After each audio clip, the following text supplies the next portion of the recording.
This morning. The American people entrusted Republicans with a majority in the House of Representatives because we set forth a clear agenda about the direction that this country was going to take. And one of the things that we declared boldly and clearly is that the COVID emergency is over. We are not going to allow the White House or anyone else to continue to use COVID as an excuse for a big government agenda that continues us down the wrong path. We're not going to allow the White House or anyone else to print and waste trillions and trillions of dollars in the name of a pandemic. We've spent $5 trillion over the last 2 years alone. Our country must be open for business for America to succeed. And that starts with getting our federal employees back to work and back to the office.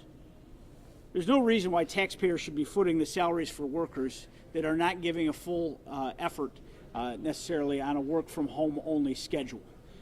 I mean, I was in Washington, D.C. last week, and I was amazed at how few people were out on the streets or in some of the most congested, typically congested areas where the largest agency buildings are.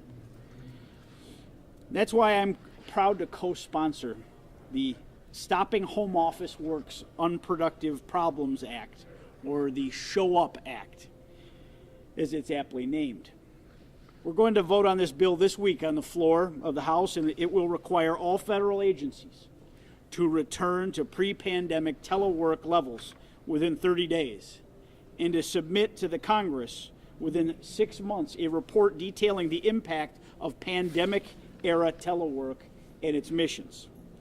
Now, a permanent expansion of telework must also be approved under this legislation by Congress and certified by the Office of Personnel Management to show that will improve the agency, its mission performance, lower costs, maintain national security and network security, and disperse federal jobs across the country. And it's bad enough that people are constantly frustrated by a federal workforce that can often be unaccountable, bureaucratic, but it's been totally exacerbated by the expansion and the continuation of remote work. Our brave men and women in uniform, they don't have the luxury of remote work. Our hardworking construction crews, they don't have the luxury to go work from home.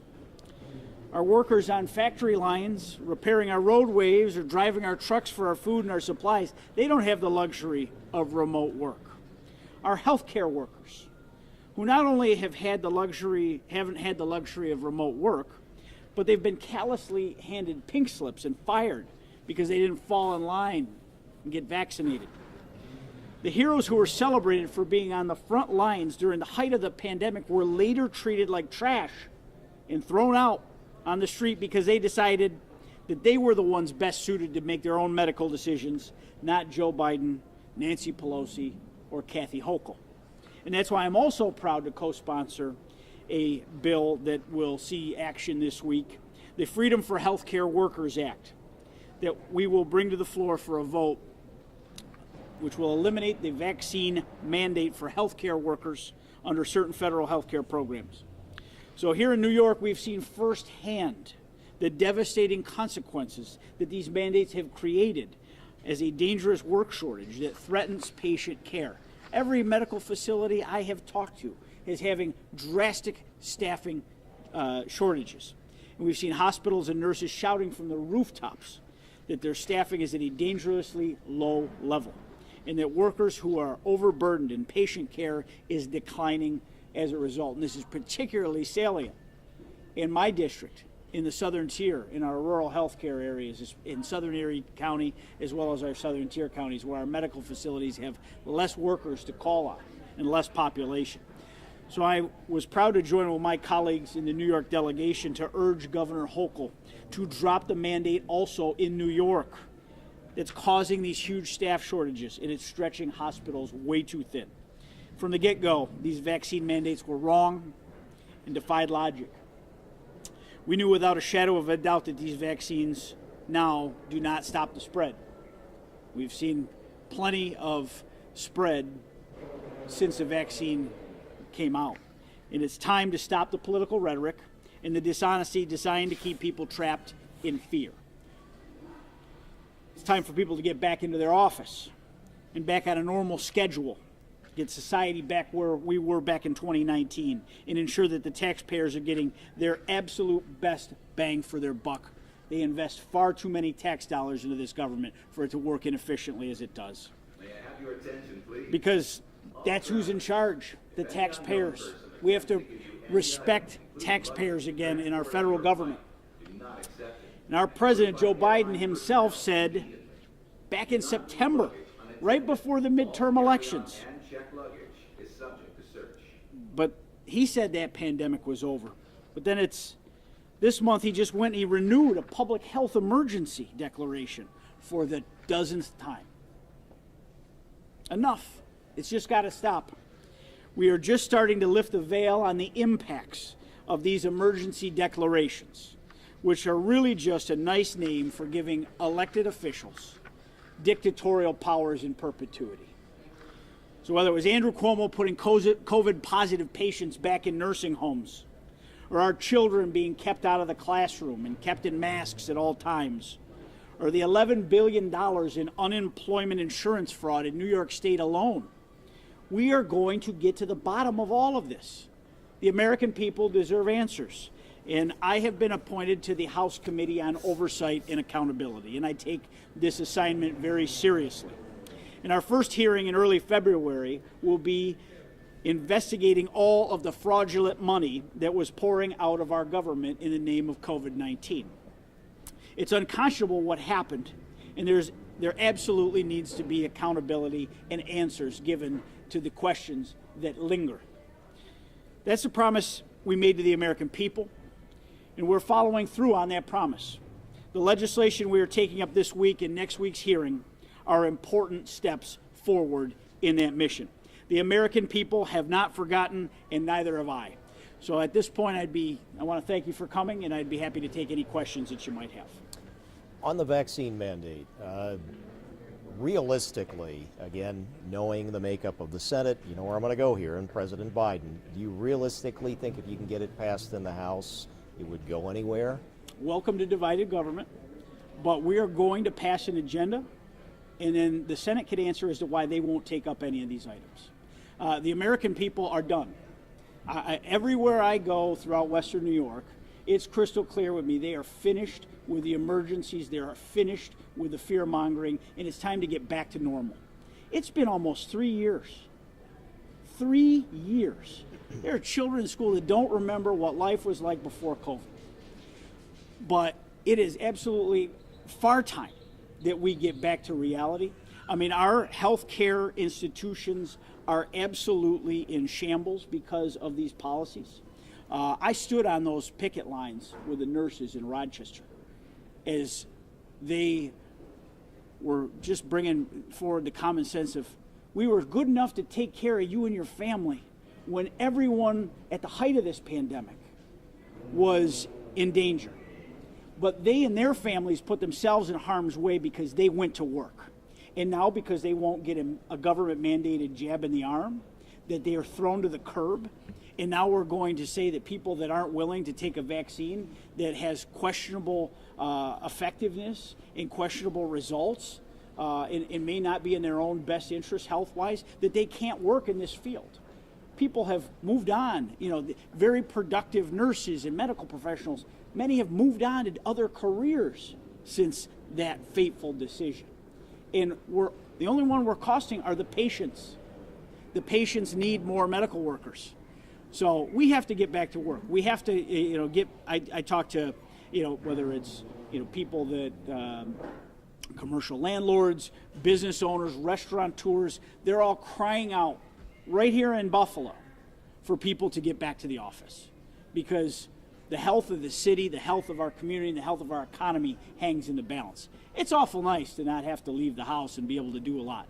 But no one that's being honest can say that they are just as productive from home as they were in an office environment where you can interact, share ideas, grow as an organization.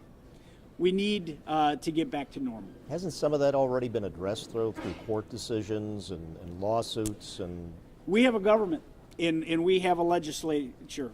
We are going to legislate this. The federal employees need to get back to work.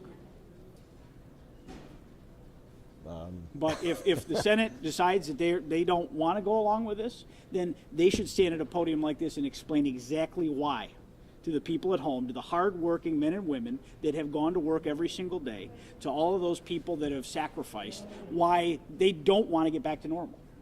Did you get any? Have you ever heard any percentage of federal employees that are still choosing to stay at home versus? It's tough to get answers. We're going to be working right through that in the House Oversight Committee as to exactly how many are not in the office. But I can tell you just anecdotally, there's no traffic yet in Washington, D.C., one of the worst traffic cities in America. I've never had a problem getting to the Capitol from the airport. It used to be quite an affair with gridlock traffic at all times. That means no one's coming into the downtown corridor. That means they're not at work. And I think that you're seeing this everywhere. I mean, in my previous job, I spent a lot of time in Manhattan. You'd be on the 50th floor of a skyscraper, and the only one there is the boss and his executive staff. And there's 200 empty cubicles. People need to get back to work, otherwise the economy is going to collapse. And there's just not the productivity that exists. We have to, strengthen our economy, and this is honestly something that is far past its expiration date. We're not in a state of emergency. Restaurants are full. People are back to normal. People are living their lives. Enough with this charade. Let's get back to work. Anything off topic we could have? Yeah, let's jump over there on it. The SNAP benefits, Yes. As you're probably well aware, we are hearing from some people who are very concerned that they feel, especially some senior citizens who, with the rising food prices, inflation, and everything else, that was kind of a lifeline for them. Yet, I guess it's going away. I don't think you were in Congress when that was voted on, but would you foresee certainly was not. any with concerns Well, about I spending? do. When you have extra benefit programs that are put on in the name of COVID, people get accustomed to that. Now, I am drastically and keenly aware of the stresses of inflation. We have to address that and start to drive food prices down. I have also been named to the Agriculture Committee, which I think is very important to this region. We have great agricultural interests here in Erie County, but throughout the southern tier as well in my district. We have a farm bill that expires on September 30th. SNAP is a big part of the farm bill and the nutrition programs. We're going to be evaluating all of that. I think we have, I think the two committees I'm serving on, both oversight in agriculture as well as rules for that matter, will address a lot of the issues of inflation, but also what are the root causes of some of this inflation in the high price of food? You've heard me time and again talk about energy concerns as to why we're seeing the increases, but we have to address it. And I think in the Farm Bill we will address food costs, but also make sure that the appropriate levels of SNAP benefits are in place, and I'm sure we'll be doing visits and field hearings as the year goes on.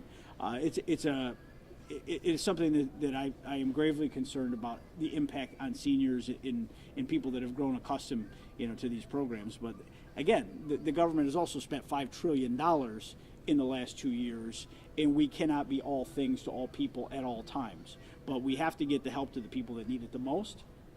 And our seniors, especially in an aging area like Western New York, is something that is absolutely on the top of my mind. Just one last point. The fact that you're on the Rules Committee. What realistically do you think that will allow you to do to try to have put forth some of your feelings? Well, it's a critical committee in Congress. Every single piece of legislation comes before the Rules Committee. So we will constitute that this afternoon, have our first formal meeting of the Rules Committee. I'm very honored that the Speaker of the House chose me as one of 9 Republicans to serve on this committee. As a freshman, I think it's quite an honor to be chosen. But it's very impactful because whether you're a committee chair and a very powerful person in that regard, or the most senior members of Congress, they all have to come through the Rules Committee to get their legislation approved, to get a rule assigned and get it voted on the floor. So kind of a gatekeeper effect. It is a very, it's the oldest committee in Congress. It is, in many respects, one of the most powerful committees in Congress, because if it doesn't get to the Rules Committee, it doesn't get to the floor without a discharge petition. I will throw one last thing out, the debt ceiling. Yes. Your position on that? My position is that it's far time. I've said it about 4 times here this morning. We've spent $5 trillion in 2 years. Our national debt has exceeded $30 trillion. Our grandchildren's grandchildren can't pay that off. We have a problem. We've reached our debt ceiling. We've maxed out the credit card. The Fed is taking emergency provisions to keep the government liquid enough to pay its bills. This is kind of like if you have a student that you send off, your kid, you send them off to college with a credit card, and they run up a big bill. You can be disappointed, but you have to pay the bill. We have to meet our obligations. We have no choice. We're going to have to raise the debt ceiling. But in order to do so, we have to negotiate. We have divided government. We have to make sure that this doesn't happen again, that we don't end up in this same position again in 18 months or 2 years. Because, as you've seen spending shoot to the sky, we have to bend that curve and get it back coming down. We have to change behavior to do that. You wouldn't let your kid, you wouldn't pay that bill off and then let them run it up again the next month. You'd change their behavior. We have to change the trajectory of the spending in this government. It is not sustainable to layer on, this much debt onto our kids and our grandkids. It's irresponsible, and it's how great nations fall. The debt burden is far too heavy on the American people right now. It's something I'm gravely concerned about. If we can, bend the curve here, we can get this under control, and we can get back to work. So I really hope that the Speaker, I know that the Speaker is coming with clean hands, looking to negotiate with the President. I'm not sure the President's quite there yet in terms of negotiation.